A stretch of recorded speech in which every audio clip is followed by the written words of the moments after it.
morning, Las Vegas. This is Tina with Healthy Las Vegas. I have a packed studio today.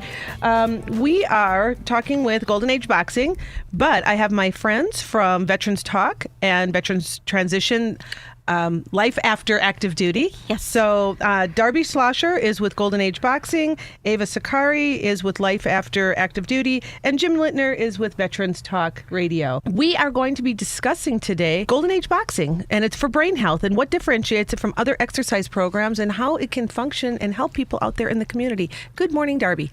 Good morning, and thank you so much for having me. So tell us about your program. Well, Golden Age Boxing, Boxing for Brain Health, it's more than just an exercise program. It's actually more of an alternative neurorehabilitative therapy program that is focused on harnessing the brain's neuroplasticity. Basically, Wait. Talk to me like I'm a person here. I have no medical background whatsoever. Okay. I'm pretty sure my audience has no medical background. Okay, sorry. Well, basically what it does is it breaks down boxing, non-contact boxing, and it breaks it down to very small units. It dissects it to these small components that can be applied to overcoming deficits in the brain due to either aging or disease. And my goal with applying this program to people that are aging, wanting to successfully age, or people with brain disease, is to help remap these areas of the brain that have lost the primary function. Okay, so I'm old and older than you. Not as old at all. Does it help you with focus? Definitely. What about your ability to balance properly? You know, sometimes we lose our balance and our mind gets ahead of us, our body. Does it help with that? Yes, actually, balance, mobility, and memory are the main nuts and bolts of the training program. Excellent. We can all use that. I don't think that's an age thing either. I think anybody can use that. And there's research already shows that as you age, your proprioception, your awareness of where your body is in space, and your kinesthesia, which is your body's ability to move, that it becomes impaired. So is that why I keep walking into things? Yes. If you are hitting things that you could benefit from my training. Yes. Okay. Mm-hmm. Where are you located? I'm located over off of the 215 and Decatur South on 5974 South Edmond Street. Okay. 89118. And are you open 5 days a week, 7 days a week? You know what? It's our own facility. It's a giant 4,000 square foot warehouse space. So if somebody wants to train at 2:00 in the morning Sunday, I'm there. I got the key to open the door. So I'm very flexible with people's schedules. Awesome. Mm-hmm. Okay, so any shift somebody works and they want to get exercise, you can help them? For sure, definitely. Okay, so I'm really excited about this because I sit on the board of Friends and Parkinsons also. And I have my friends here with Veterans Transition, and we know that neurological and Parkinson's and all the motor skills and traumatic brain and all these are a lot of the symptoms that veterans are struggling with today. Yes, people afflicted with MS as an example. And MS, yes. So your patient population, what's your ideal patient that you just get all excited to work with? My program is based around automatic movement, so Parkinson's is a main core, a perfect population for me to work with. However, stroke population, huge. This boxing training works the left and right side of the brain, and when you throw a punch and you throw it while moving, you're either pushing off and generating power from the right side, and then having to proprioceptively place your other foot in the right position, and then when you switch and do a different punch, it alternates those different movements. So if the right side of your body is weak, you're going to be experiencing power and balance interchangeably throughout the program. And a lot of people don't realize the amount of footwork that is involved. So if you go to the gym after having a stroke and you work out 10-15 minutes, you get tired, you stop. When you do the boxing program, your feet are working out for an hour straight without even without even noticing it, because your attention is focused up here with my hands. So the workout can just go to a whole nother level, especially for strokes. I've been working with people with amnesia. Alzheimer's is also a very good population. The training is broken down to be more memory-based, so it's not as mobility-based, because there's a lot of attentional impairments with Alzheimer's. So tell me how it becomes memory-based, because I'm sitting here thinking, okay, you need to learn combinations and things like that, to the point where I know I'm messing your whole schedule up. I was going to do that too. No, I warned you. But when you're talking memory, you learn combinations, right? Yes. And you're supposed to, I guess, learn those combinations so that they're instinctive? Yes. Okay, now that's procedural memory. So that's muscle memory. Okay. Now I also want to work on recall and recognition, retaining the memory and retrieving the memory. So, for example, somebody with Parkinson's with dementia, they struggle with memory retrieval. But my interrograde amnesia client who can't form new memories, he struggles with retaining the memory. So, for example, I'm going to talk about him really quick. He hasn't had a memory for 8 years. And I've been working with him for 5 months, and 90% of his memory has come back. I sit there and have present tense conversations with him. And what I did was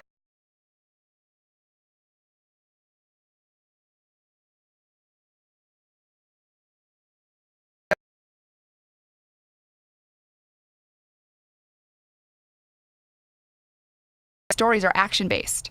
So my idea is that when somebody has amnesia and they forget something and they can't form that new memory, they can remember a mistake. So the most important thing with this training isn't just following a structured program, but it's being able to identify with your client and being able to read his body language. So I do a form of errorless learning where I actually can anticipate him making a mistake and I stop him so that everything that he learns is correct. And also since he's thinking about these activities, and they're just these crazy stories with squirrels dribbling basketballs, and I mean, it goes on. Can you tell us a story? Yeah. It's a short one? Yes. Come on, you're toying with us. I definitely can tell you a story. It's a little perverted. That's all right. Okay. So basically the story will start off where I start to direct the story. It's okay. I start to direct the story, and then he has to pick up and finish the thought. And now we're at a point where he actually directs the story to me. And then I finish the thought. And so it's gotten a lot more complex like that. But just a similar story, an example would be, okay, so who's the name of the squirrel? Okay, the squirrel is Seymour Heine. He's running down the street, dribbling a basketball. Jim likes the squirrel. Okay, and he's being chased by a boy. And the boy has a red hat, a blue shirt, and khaki tan pants. These are all descriptions he has to remember. Mm-hmm. And what street are they running down? They're running down Bourbon Street. You know, where does he find the squirrel? He finds him in a bar. You know, what is he drinking? He's drinking Grand Marnier on the rocks. However, my client likes it neat. So these are all things that he kind of connects and remembers because it's a past memory he's pulling from how he likes to drink his Grand Marnier, but he's connecting it to a present tense memory of how the squirrel likes to drink his Grand Marnier. And then, you know, what is he smoking? He's smoking in Newport. How do you know he's smoking in Newport? Well, because I used to live in Newport Beach, California.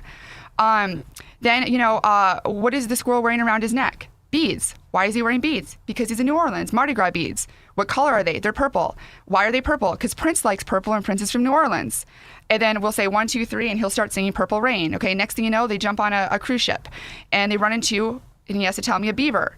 All right, so now he has to remember the beaver's name. Well, where are they heading to? Jamaica. Who's from Jamaica? Bob Marley. So the beaver's name is Bobby Reefer. I love it. You know, so I make it very funny and everything, but the thing is too, as he's imagining this, he's activating creative parts of his mind. And these creative parts of his mind are, I'm hoping, making him mimic as if he's doing these actions. So now he's creating a procedural memory that is going to be more easily retained. And hopefully by activating that working part of his memory, it'll be able to strengthen other parts of his memory so that he can remember basic things like when I say, what's our animal? And he says, it's a zebra. How do you know it's a zebra? You and I, black and white. Like we just do funny little things like that. And it's really great because now after not having a memory for 8 years, we're sitting here having present tense conversations. He's telling me about the gossip going on in the facility and, you know, this person, you know, that has did to be this. Great gossip. Yeah, actually it's tough. This person snuck into this person's room in the middle of the night. Yeah, we have a whole thing on senior STDs. So a whole program on that. Yeah, for sure. So this is fabulous. So this is actually very exciting that you work with people. So you do memory and you do balance, and of course they get some kind of workout exercise in your gym. Oh yes, right? And like I said, that's another really important component because, you know, like there's been many studies done that show that increased oxygenation in the brain will help repair neural tissue. We're all nodding our heads. How many of us have worked out today?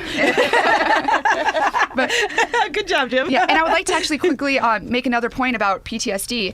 Is I'm not an expert on PTSD. I've never worked with it. However, I will become an expert on it. You know, if that's a population that opens up a door for me. One thing I do know about PTSD is that it greatly affects the hippocampus. And my amnesia client, that's where, you know, your hippocampus is your working memory, your present tense memory before it goes into long-term storage. So I think the thing with PTSD is there's a disconnect between past tense and present tense. So they're constantly reliving their past traumatic events. Yes. So the thing is, you know, if I could work out somebody with PTSD and actually work out that specific part of their brain, hopefully it could bridge the gap between that disconnect and help them have more clarification between the present tense. Right, Jim? They have proven the hyperbaric chamber that oxygenates the brain has been very effective with PTSD. So you're right with the oxygen. Okay. PTSD, there's a lot of different components of PTSD, but what you're talking about should fit right in that PTSD problem. Excellent. And, you know, there's so many different levels. And so depending on where they're at with their PTSD, you know, it works with what you're doing. And because there's so many different holistic modalities out there now for that. And so what you're looking at is another avenue that they could actually tap into in the healing process. Right. Yes, because the thing is, a lot of times if people look at it like, okay, they have a lot of stress, well, it's going to feel good to go hit a heavy bag. Right. That's only temporarily fixing the problem for that day. If there's like a long-term disconnection between two different parts of the brain, that needs to be basically the origin that you need to start looking at is from the brain, not the actual injury like stress. It's where's that stress originating from. Do you do any meditation? I don't, but I'm always a huge advocate of yoga, especially because with balance, spinal flexion is another huge thing. And, if they don't have, a lot of people that do have Parkinson's or have balance issues might not feel comfortable lying down. But if they do it in a safe home environment, I show a lot of them how to download a quick little yoga app and to get that back flexed out and stuff. And but I don't really have the time to do it in the boxing training because there's just so much other stuff that I focus on in that hour session. Okay, so go on, Jim. Parkinson's is becoming a huge problem with Yes. the older veterans. That Very is much. also now a presumptive of Agent Orange. I actually have a client that I've been working with. The government has already actually, basically said, yes, this is the cause of your Parkinson's. There's a different name for it. And he's had it for over 20 years. And that Agent Orange has also affected his gut. And I do look a lot at gut health as well. And I teamed up with another woman that I know who does metabolic typing, and we found out that he actually had some severe bacteria, and we got rid of that. And now, he's turning into a changed man from the program. Did you use probiotics or something for that? Yes. Okay, got it. Excellent. And I'm sitting here thinking like, as being on the board of Parkinson's, what we're finding is, and it's really scary, is that Parkinson's is now becoming diagnosed in younger people. Right. And we're almost seeing like the next generation. So if somebody's been affected or has an Agent Orange reaction and Parkinson's as an effect of it, then the next thing is we have to start looking at their children and making sure their children are not getting to see if there's like a genetic component to it for sure. Yeah. There's something going on out there that they're not telling us. Yes. We're passing it on to our children Yeah. and our grandchildren Yes. Yeah, it's a little odd out there why all of a sudden Parkinson's is coming into 12-year-olds and 15-year-olds and these young adults are being diagnosed when you know that this wasn't normally how the disease progressed. Yes, and that's another thing too is like with Parkinson's, it's very important exercise is good, and I actually have a nonprofit called Dopamine Boxing, and it's an exercise program that's strength-based, stability-based, incorporating boxing. Throughout the experience of running Dopamine Boxing, because me and another guy founded it, Townsend Carter, I started to see, wow, Parkinson's is somatosensory centered. So what if I could have an exercise program and then also have another avenue for people who wanted to experience more of a neurorehabilitative therapy program, because even if you go to a physical therapist, you're only allowed 8 sessions a year usually, covered under insurance. And then after those 8 sessions, it's like, okay, do you take them all in 1 month and then you don't have anything for 11 months? Or do you do one every month and then you don't really learn and retain anything because there's too long of a break in between? So I wanted to offer on the side a more somatosensory-based program for people with Parkinson's, because when your movement is affected in automatic movement, you really have to start at square one. Yes. And it's almost like relearning how to walk and move at the same time. And that's why I'm saying with my boxing program, if a boxing trainer from, a big gym comes in town and they watch the program, there's a lot of things that I'm doing that doesn't even look like boxing, because it's broken down that it's dissected into like those, that extreme to help these people relearn how to move, walk, box. So you guys can't see her, but Darby is a young, tall, thin, blonde girl. She is not your typical boxing-looking person. Where did you begin this? How did this all come to fruition? Okay, so great question. So I've always been an athlete, and I've always had a huge love for boxing. It was a huge hobby for me, and I never actually decided to try to become professional. I didn't want to quit my job that I had, and I didn't. There's not a lot of money in it for females. They're starting to become more money in it now, but 10 years ago there wasn't. And I'm pretty much a self-taught boxer, and I'm actually a very good boxer. And I feel like the reason why I became a pretty good boxer and I was able to develop this very successful program is because of being self-taught. I had to understand internally the mechanics of my body. How do I distribute more power? A lot of people, you go into a boxing gym and it's assumed that you're already good enough. Let's just practice. But the question is, how do you punch a little harder? How do you move a little faster? And by understanding those mechanics of boxing, that was when it kind of clicked, because I've always wanted to do something at a community level. And I figured, what if I took two things that I love? I love helping people, I love the older population, and I love boxing. And what if I connect it? And that's when I started to see that, like, you know, I can do things with the mitts, focus mitts. And I was telling you earlier, I can turn these mitts into eye tracking devices. How? So, like, what I do is, okay, so when you hold up a mitt in front of somebody and they have to hit it, over time, they're going to know what punch to throw based on what part of their visual field they're processing it. Okay, so I'll switch those hands. So now they have to actually think. Okay, those hands were switched. Now they have to think. I have nonverbal cues that I do with my non-dominant hand. So I'll put up my mitt and I'll do like a horizontal line. Might mean anti-saccadic eye movement, an inhibitory response. Don't punch. And then I might do a vertical hand movement, which means double jab. And then, okay, and all the while we're doing all these different types of attentional processing through these eye tracking mitt work, they're moving. They're doing complex moving. I'm moving them backwards. We're pivoting. We're turning. So, you know, a lot of the times, a lot of these memory-based programs, a lot of these attentional programs are done when a person's sitting down in a room by themselves. Mine are done while they're moving. And that's where mobility eventually becomes automatic. Okay, so you fake them out. You fake, they don't know they're exercising. Yeah, exactly. You need to talk to my husband. That's amazing.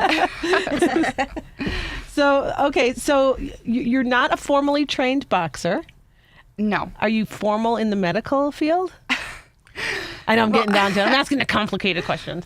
I am not formal in the medical field. What I did, I'll tell you a little bit about my educational background, because I do have, you know, some of an educational background. I have my bachelor's degree in anthropology, and I'm about to get a second bachelor's in psychology with a minor in neuroscience.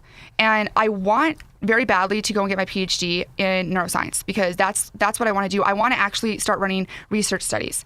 I want to start being in applying some of this stuff in the lab to see what is actually going on in the brain. I know that I have clients that have transformed their lives, and they're doing things that I have 30-year-old friends that cannot do. I really have a strong feeling that if an fMRI would show some regrowth in their brain anatomy. However, with that being said, if I wanted to go and dedicate myself to 5 years of PhD school, my program won't exist. And so what I did was I figured, instead of going to school and learning maybe 25% of what I'm learning in a class to apply to my program, I'm just going to go buy all the books from the top schools, Harvard, Princeton, Yale, Stanford. I'm going to buy all the medical books, and I read those books, and I basically pull out information myself that can be applied to the program. And I think that's really important, because a lot of people, when they learn, you know, for the whole entire time in school, it's all theoretical. And, you know, my learning is all applied. And I love that, because that's how I started my first company. They told me to theoretically start a business in my master's program. And I said, why would I pretend to start a business? I'll just start one. Exactly. And you know? That's what they say. People that are really good business entrepreneurs aren't in business school. They're starting businesses. Right. Exactly. And then in terms of learning process, I've noticed even with what we're doing with the Veteran Transition Resource Center is a lot of the different modalities and programs we have that involve experiential processes and the neuroscience aspect of it. So I think I think you're really in line and on track on what direction you're going with this. Yeah, and that's what I'm trying to do is I want my my research to be, or my program to be very research based, because I think a lot of the times in programs, you know, they have licensing guidelines. They have to follow the governed body. And for me, I can go out there and do whatever I want. I like to look at it like my client is the governing body. You know, whatever we can do that'll help them, no matter how outside the box it is, it gives me the opportunity to have a creative vision in terms of developing this program. Human motor performance is based on implicit knowledge, and that's basically knowledge that's unconscious. So there are 4 methods of implicit learning that I incorporate into all my training. Okay. Right, and this is stuff that I'm not sure if physical therapy places do this, or if it's more the traditional model that people follow. But mine is adding secondary cognitive tasks.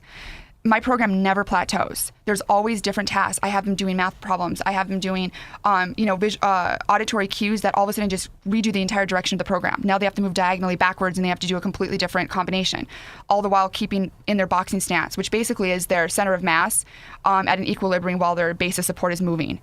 And if you can do that in multiple directions while doing secondary cognitive tasks, I mean, you're almost a pro athlete if you can move like that. And everybody can learn to move that way if you're taught from point A to point Z. Another thing is errorless learning. So that's what I was saying with the memory-based clients, is not allowing them to make those mistakes. It's a lot harder with movement, because I can't be like, stop as they're in mid-movement and have them fall. So what I do instead is if they make if they make an incorrect movement, I'll stop them. We'll analyze that movement. What is wrong? Where, you know, and they'll have to think about it, and they'll come back and say, oh, my base of support is too narrow, or whatever it is. And by constantly making them rethink these errors, after the session, the brain continuously continues to work basically as a way to find a solution to those previous problems. So it's almost like that brain is still working after the program. Also, I make use of analogies all the time. I have people thinking like, somebody who is a hunter, we talk about like, this foot and that noise is hitting the trigger. That's pulling the trigger and that's firing this other arm. So it's building relationships between the right limbs based on these analogies that they can relate and identify with. Another thing I do is making the body feel like music. So like there's a lot of velocity that you have to throw. So like if your arm has to travel out here and come back, that's like 6 feet, but your feet are only traveling 4 inches. That's a difference in velocity between your arm and your leg. So if they're moving too slow, like in Parkinson's, tell them, imagine this is creating music and it's like a long tone. Now we're going to create a shorter tone music, and they mimic that sound, and their body starts to actually create that music through their voice production. And then eventually you want that music to be created through their thoughts, and eventually you want it to go to unconscious thoughts. And how long does it take somebody? It's not confusing. No.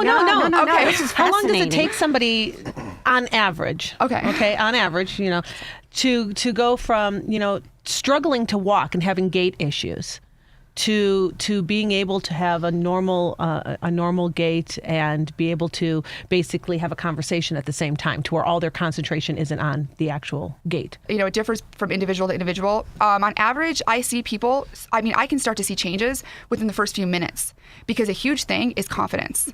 A lot of people lack confidence, and my big thing is I want to bring back that confidence for them, because once you have your first fall, that fear of falling again, or if you're at your job and you're giving a presentation and you forget somebody's name, and your coworkers are talking about you behind your back because they don't believe you deserve that position because of your disease, whatever it is, people lose their confidence. And these are all personal stories that I've heard from my own clients.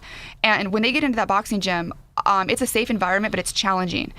So I can even tell on the first day that they're starting to break down some barriers and some walls. Usually, once those cognitive tasks come in and movement becomes automatic, it does take a few months. Okay. But how many times, like a week? What's the commitment level? The commitment level, like I say, it's 2 times a week usually, 2 or 3 times a week, an hour session, and I always engage the entire family. I have blogs that I send out to the family when they have 27 grandchildren that are living out throughout the country, because when you have that social support system, it's huge, and especially a lot of these diseases, their depression is a huge component too. Yes. And one thing I noticed, which is really sad, is people with the young onset Parkinson's or any type of stroke, people with strokes that are younger, they come in and they're not as excited as somebody who's in their 80s because they're moving this way or that way, because they're constantly comparing themselves to what they could do last year. Yeah. And that comparison actually depresses them. And I've lost clients because of it. And it's like, it's sad because they realize that obviously this is important because I can't do it, but yet it's just a struggle because it's this constant comparison of the abilities that they lost. How do the martial arts fit into your program, particularly when it comes to balance? When it comes to balance, when somebody comes in, the very first thing I do is I put them in their boxing stance. And I could show you right now, but like when somebody stands, a lot of times people stand way too narrow. Their base of support is too narrow. So let's say the whole purpose of this training is to allow people to be able to move automatically and respond and execute movement properly and adequately to an ever-changing environment. So it doesn't matter how great a person does in physical therapy on a perfect surface floor. How are they going to do when they go home and they have to walk up a rough asphalt driveway or a curve? Are they going to be able to navigate the world and their environment outside of the facility? So how I do that is by putting them in their boxing stance. And even if it feels awkward for them, I let them know this is a stance that you can move in all directions and ranges of motion and still have that base of support and still have that center of mass at an equilibrium. Once they're in that base of support, now we do verbal cues. I'll say backwards, forward, right, left. And this is the tricky part that people don't really realize. You have to lead with your lead foot depending on which direction you're moving in. So if you want to go left, you can't lead with your right foot because you're going to crisscross your feet. People do it all the time, but we're young and agile and we can overcome these compromised positions. When you're older, or if you have automatic movement disorder, getting out of a compromised position is going to be highly unlikely. That's gonna result in a fall. So I, through repetition, program them to be able to move in all these different directions. Then I change up the rhythms, because your body has to inhibit and excite all these different muscles in order to go forward, back, right, left. Well, what if I say forward, forward, back, right, left? But do you incorporate any part of the martial arts into your program? Oh yeah, particularly when it comes to falling, like how to break fall. Oh, how to break a fall. You're talking about martial arts. Sure. You lose that equilibrium. I haven't really done much of how to fall softly, anything like that. I do know that people that have started training with me, they have not had any falls. I had a woman actually tell me, and she's 78 years old, that she's had numerous times where she was about to fall, and all of a sudden a cat-like reflex came over her. And it prevented the fall. And how that happens is because if your weight is starting to get to your front leg, you will have to throw a left hook because that repositions your hips to go back to the back leg. So basically what that is activating the muscles on the left side of the body to counteract the momentum of the fall. And that needs to be an unconscious thought process because you don't have time to think about it as you're going down. You know, this is fascinating, but we're out of time. If you want to know more and you want to call Darby Schlosser at Golden Age Boxing over on Edmond Street, it's 702-979-8006. I'd love to have you back to talk more about this. I think this is, we're touching on an area that would be phenomenal. One other thing that probably people are asking is, you probably don't take insurance, do you? I do not take insurance yet. I'm looking into trying to take it, but no. But you do work. You work for cash, right? I do work for cash. I never turn it down. Wonderful. Give Darby a call. This is a great program. We're lucky to have it in our community, and I thank you, Eva, Jim, Darby. Thank you very much for coming out today. Yes, thank you so much for having me. Thank you. Thank you.